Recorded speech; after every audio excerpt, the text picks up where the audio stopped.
Did you know that ocean liners traditionally always suffered from poor ventilation?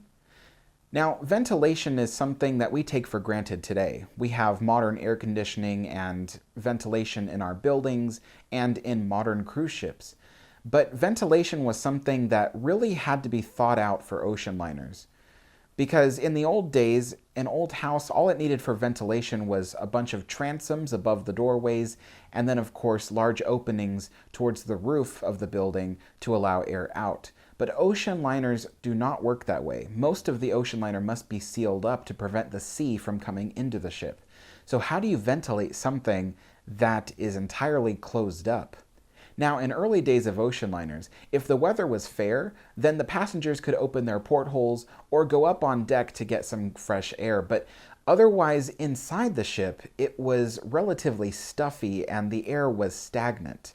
And this was a persistent problem that the various shipping lines had tried to fix. And so over the years, they tried to improve ventilation.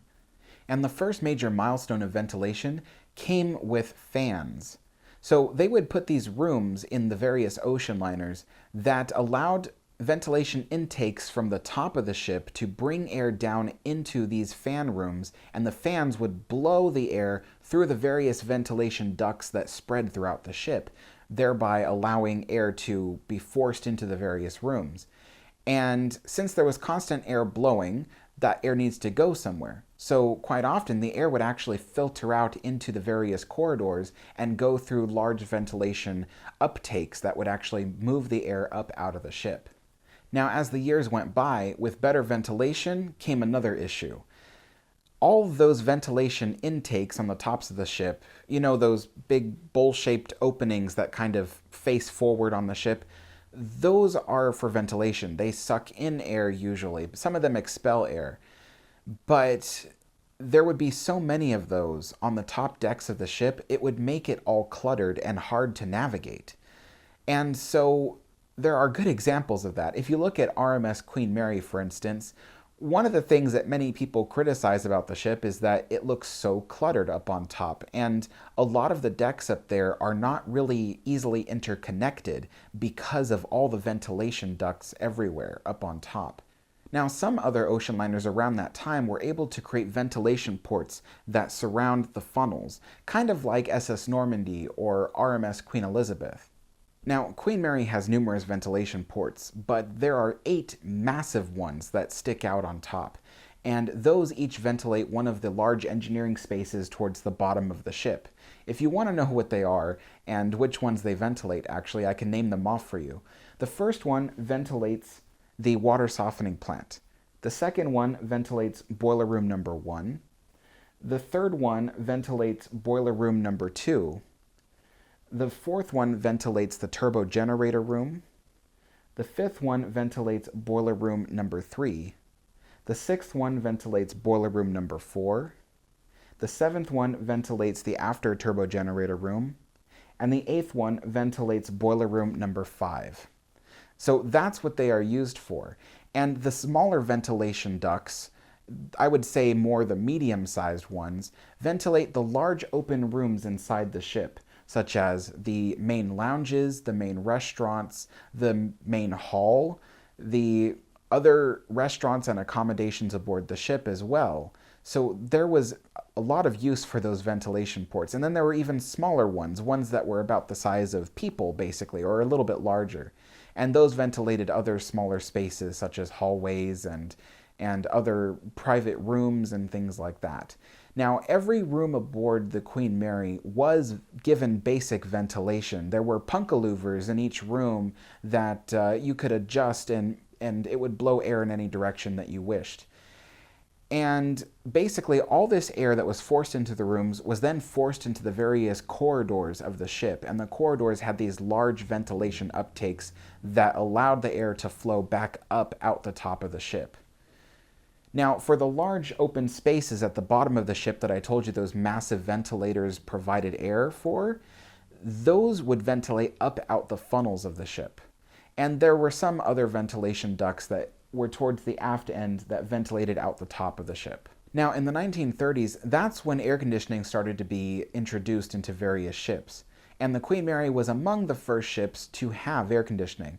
However, they couldn't afford to air condition every single room, and frankly, it wasn't really necessary because certain ships, such as the Queen Mary, which traveled on the North Atlantic run, didn't necessarily need to be air conditioned because it was always cold. If anything, what it needed was heat, and the ship had plenty of heaters. But there were certain rooms in the ship that could get warm and stuffy without enough ventilation. And one of those rooms would be, for instance, the first class main restaurant. And then there were other large rooms like the second class main lounge and things like that. Those rooms would need to be air conditioned in order to maintain a good temperature. And so for that reason, that is what the air conditioning was dedicated to over the years.